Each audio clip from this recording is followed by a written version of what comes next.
quick. White people, this is for you. I'm talking to you. Answer these questions for me, please. Let's start with the white conservatives, okay? Why is it, okay, that you guys can't just tell people the truth?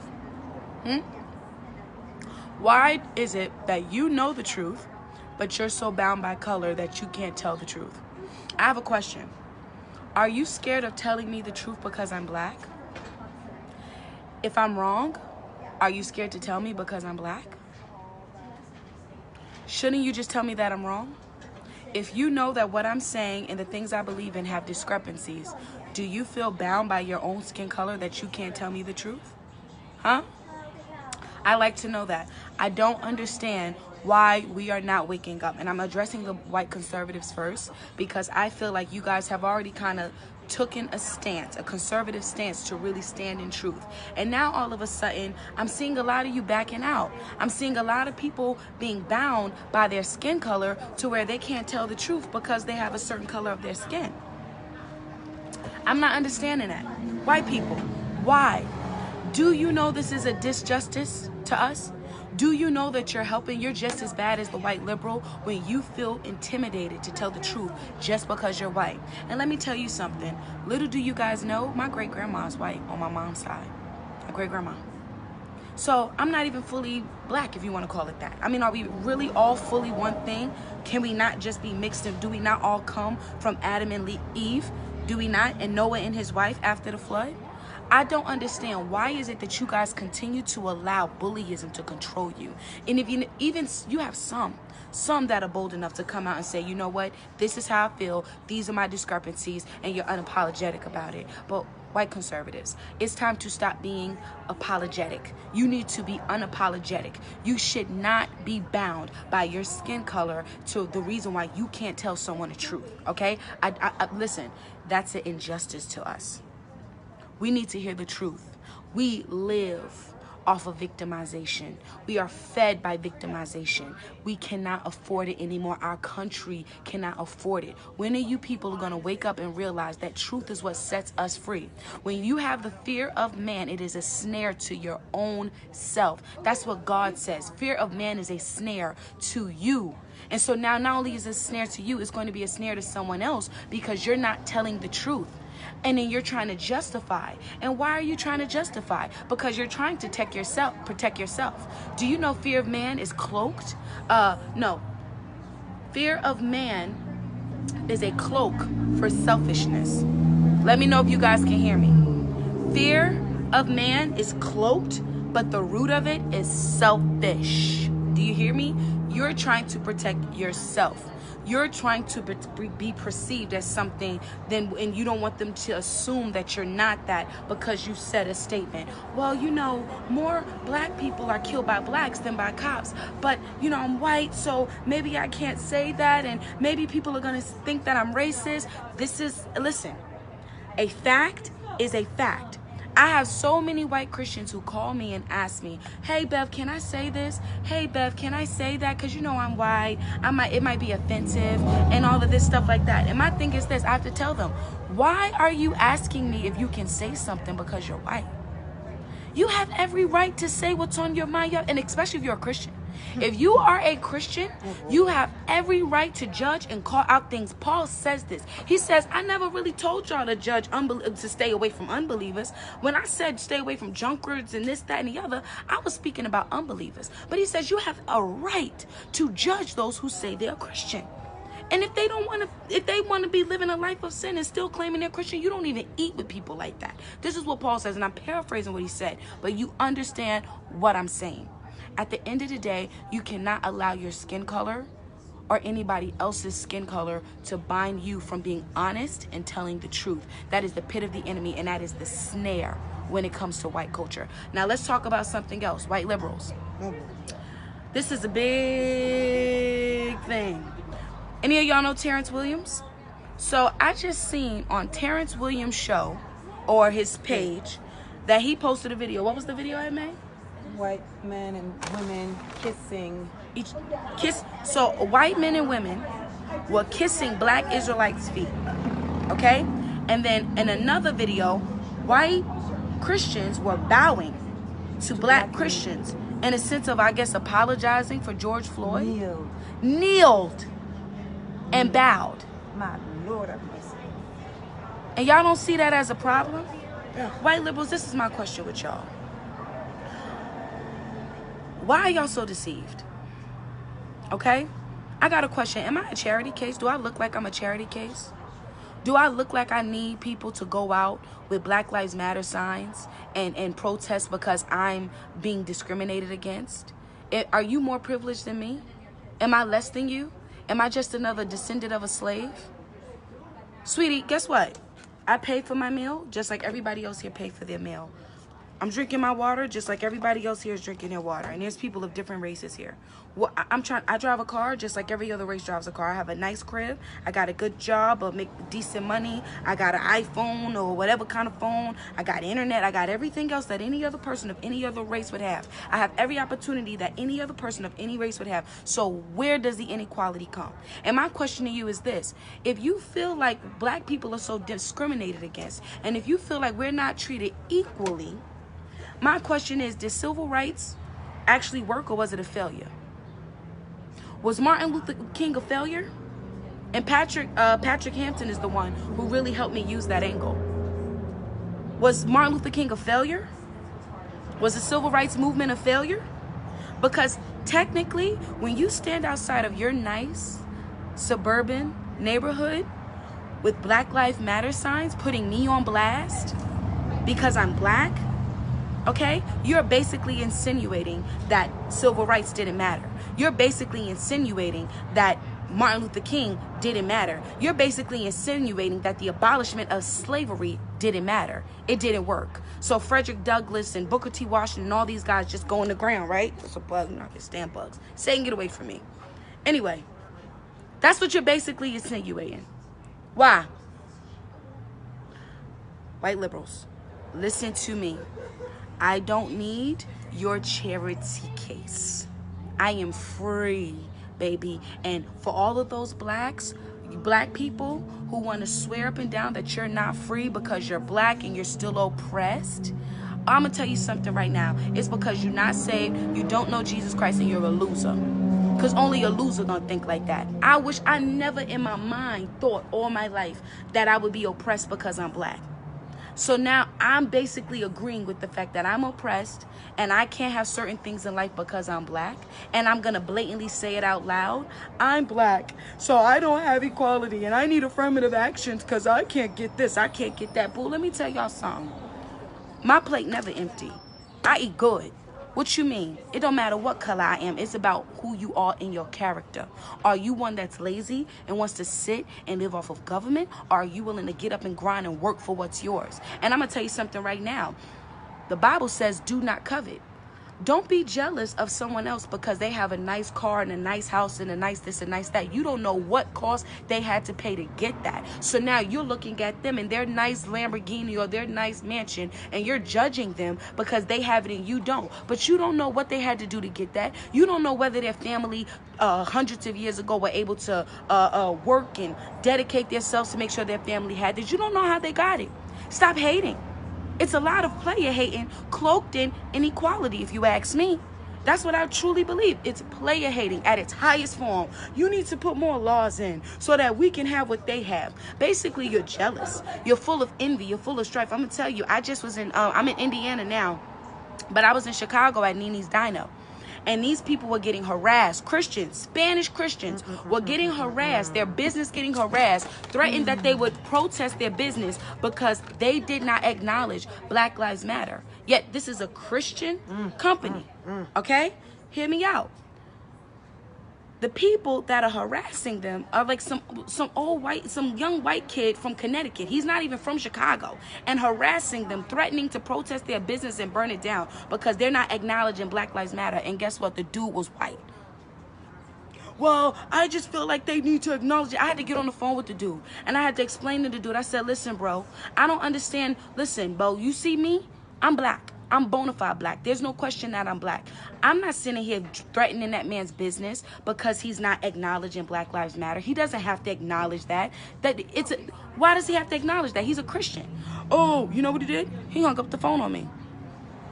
He hung up the phone on a black life woman because a black woman. He hung up the phone on me. So my black phone call and my black life didn't matter so quick that he hung up the FaceTime on me because I was checking him for harassing my friend.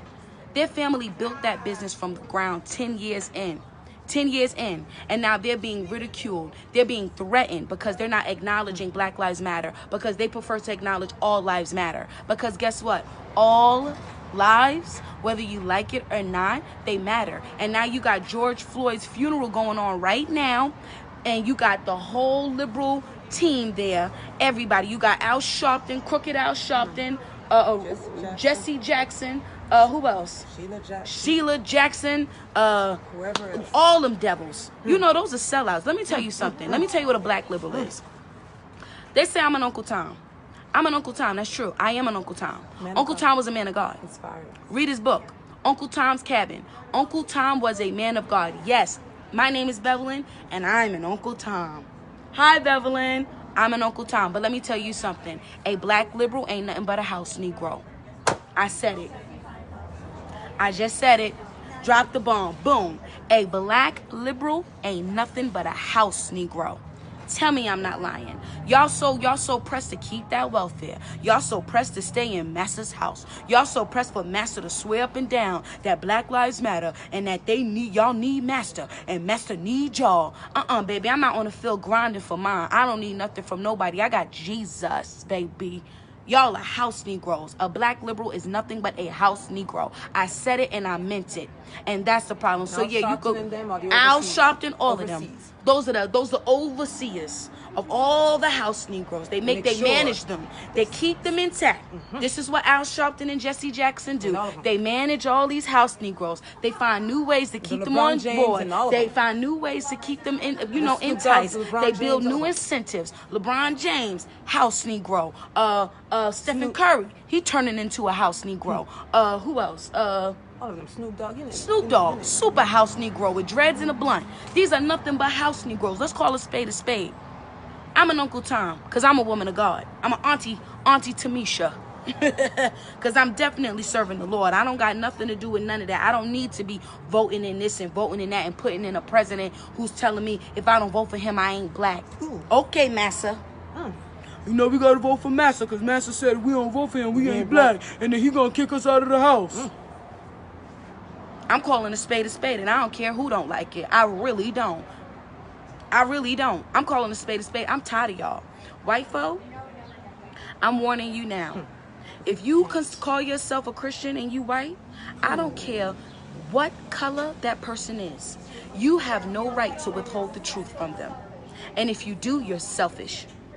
You have absolutely no right to withhold the truth just because they're another color from you. You want to make an exception for them. You want to cloak the truth in certain ways for them. You are doing a disjustice to black people when you do that. And I'm letting you know that to your face. If you know better, you do better. So now you're going to know better. And for white liberals, stop it. We are not your pawns.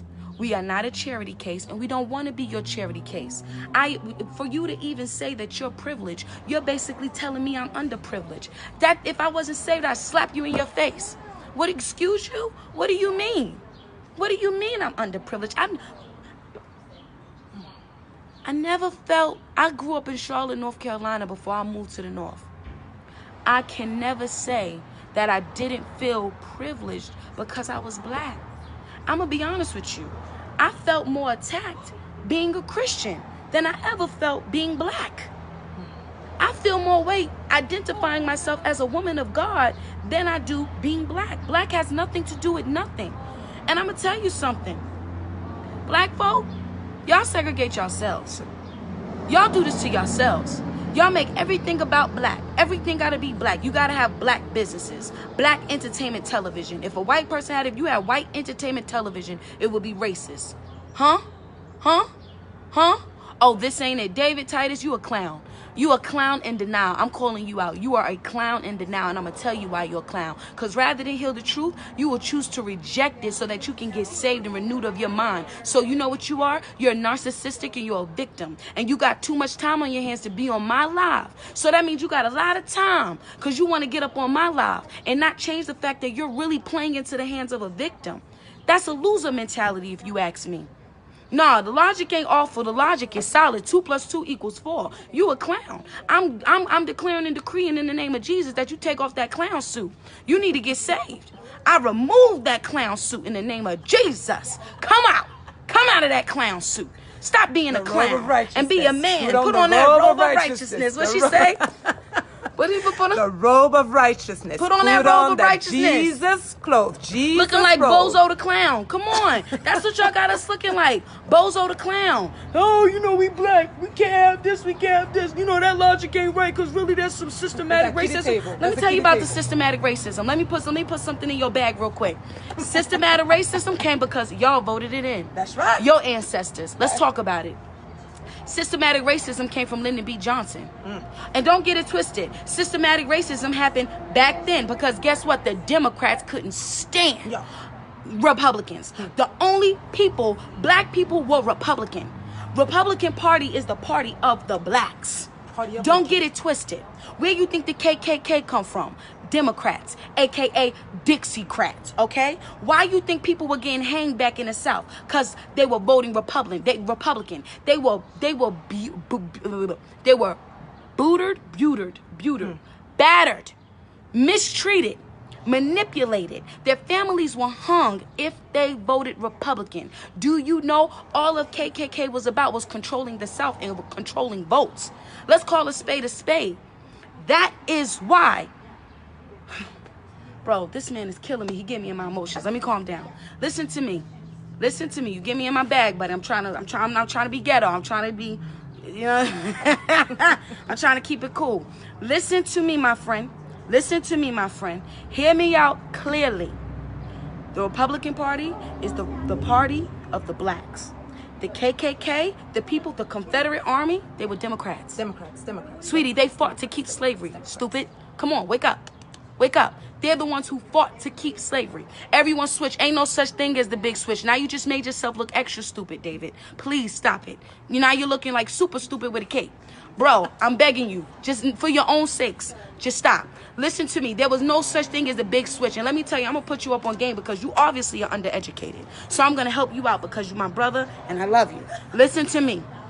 The big switch never happened. What happened was after slavery was abolished, the people in the South could no longer make their money because they made their money through slavery. So once that was abolished, guess what happened? The industrial came in. The buildup came in. This is how the Union won because we had trains. We were more advanced. We were able to get supplies back to our soldiers. That's why we won in the first place. So once slavery was abolished and there was no more money they could make in the South, it had to be a transfer. So what happened was the people from the South moved to the North to work in the industry. That's why a lot of people that you're going to see from the North now are from the South. And a lot of people from the South that were already making money due to the industry moved back down. Duh! So there was never this big switch of people just deciding to change their minds. Get your facts straight. You got to get educated. Listen, if you want to come and play with the big boys, you got to have a big boy toy to play over here. You dealing with the big boy league. We ain't little kids over here, all right? We don't drink milk. We eat steak. Medium rare. So you're going to have to miss me with that. Miss me with all of that. Okay? At the end of the day, let me get back to Jesus. Because Jesus is the reason. Okay? White people, let me get back to y'all. Stop being scared to tell the truth. I have so many white friends, and the reason why I love them so much is because they love me for me, and I love them for them. I don't care about color. We don't care. Do we see color? Yes. Duh, I'm black. If I see a chick that's white with blonde hair and blue eyes, she's blonde hair with blue eyes and I think she's beautiful. I see color, yes, but I love their color and they love mine. We can hug each other. We can eat from the same plate. I can make fried chicken. They can make shepherd's pie. Everybody's chilling. It's not that serious, okay? And for you white liberals, I'm not your charity case. I don't need you to be cradling me because you feel like I'm underprivileged. Anything I need to do, I'm going to go out and get it, baby. That's how I was taught. And let me tell you something. My mom had 5 kids. kids, okay? Single, because my dad wasn't around, okay, at the time. And my mom worked at Bojangles in North Carolina as a manager. And I remember my mama said to me, don't ever stay on welfare. You get on it to get what you need, but you never, ever, ever live off of welfare. That's what my mama taught me. You go out and get a job. I've been working since I was 14 years old. Right now, I own my own business. And on a good month, I'm pulling in about $12,000 a month. Listen, you can't, and started the business with 30, let me tell you something. I started my company with $300. $300. I had just moved from Maine after running on the office and then moved to New York. Lost the race, beat, battered, butted because I ran as a Republican in a blue state. So I had absolutely nothing. I started my company with $300. In my first year, I made 70 grand. Hey, you telling me that cash, 70 grand? You telling me, what does color have to do with that? Why you think I don't ask for money? I don't ask for donations. I don't ask none of y'all for donations. Y'all offer, and I accept, thank you, Lord, because I believe that's the Lord using y'all, but I don't ask nobody for nothing. I make my own money. Me and my best friend been paying for our trips and paying for our mission trips and doing it since 2014. Before y'all ever knew we existed. We've been out here working, grinding. My best friend, she does web design. You see it? Go ahead, shout it out. We ain't out here looking for no handout, asking nobody to feed us for nothing. I know how to make a dollar shake. I can help you make a dollar shake. I can teach you how to start a business. If you ain't got no money, you better get some cookie dough in the oven and go knocking on doors selling cookies. That's how we raised. Black people were originally conservative. Let's call a spade a spade. We ain't never believed in abortion and all of that. Grandmas used to keep their kids. Now they like grandmas is twerking. Grandmas is out here acting like heifers. And yet white people see it but don't want to say nothing. I don't care what color you are. If you see it, call a spade, and Spanish people too. Because y'all be seeing certain discrepancies too. And y'all don't want to say nothing because, I don't want them to think I'm right. Who gives a damn what they think? That's the problem. Everybody, what's that? You were talking about an article this morning about some white women who were cleaning up the graffiti in D.C. And then the people were calling them racist. And you want to know what killed me? The fact that they cared. Why do you care so much whether they call me racist? I said, and if they did call me racist, I tell them, okay, now get your black behind out of here and let me finish cleaning up. Okay. Oh, you're racist. You're ignorant.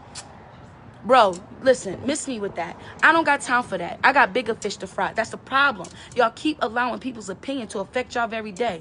Listen, don't none of y'all pay my bills. Don't none of y'all put food on my table. Y'all might be helping out and assisting now, but even if y'all stop, it changes nothing. I'm going to eat regardless. I got a God, and his name is Jesus. And I'm not trying to be arrogant. I'm keeping it a stack with y'all because I'm tired of this. I'm really tired. It's time to wake up and smell the coffee. White people, stop it. Stop it. Because right now, y'all are headed to the point of no return. Y'all are bowing and kissing people's feet. Are you stupid? We can't even show them. Play it on your phone. I don't go on there often, but if you're a Christian and you're white, and you accept that kind of demonic behavior, you need to repent. It's against the sacrifice that Jesus paid on the cross. It's demonic and it has to stop. It hurts my heart to see this. Yes. It's ungodly. It's idolatry. Stop it. Repent. If you've done that, if you've apologized for the color that the Lord has made you, and by God, if you've ever kneeled down in front of the black man or any man, and push their foot, repent. It's demonic. Crazy? Listen, I don't want to keep you up for too long because we want to eat and we got to get back on the road. We're driving to New Jersey. But I hope you hear what I say. For those who don't receive what I said, you on your own. I'm not arguing with you. I'm going to let my goons get you. That's why I don't respond on comments, because my goons going to get you. I don't even need to do it. You know what I'm saying? But it's time for y'all to stop, because we're really headed towards the end times. And the last thing we need is our own soldiers in the army of God to be deceived. It's time to wake up. Yo, they're burning our country to the ground. They're trying to take us out. America is going to be gone as we know it. The greatest country in the world. The best country on the planet. Ain't no country better than us. Ain't no country flyer than us. Ain't no country smarter than us. Ain't no country more lit than us. We thermostats. We set the temperature. We the greatest country on the planet. There is no country better. That's why every other country wants to come to America, because we the best. Period. And everybody know if you play with America, you're gonna get your feelings hurt. That's how we do. We drop Hiroshima bombs on people. We shut down cities. And now they're trying to destroy our country. It's time for us to come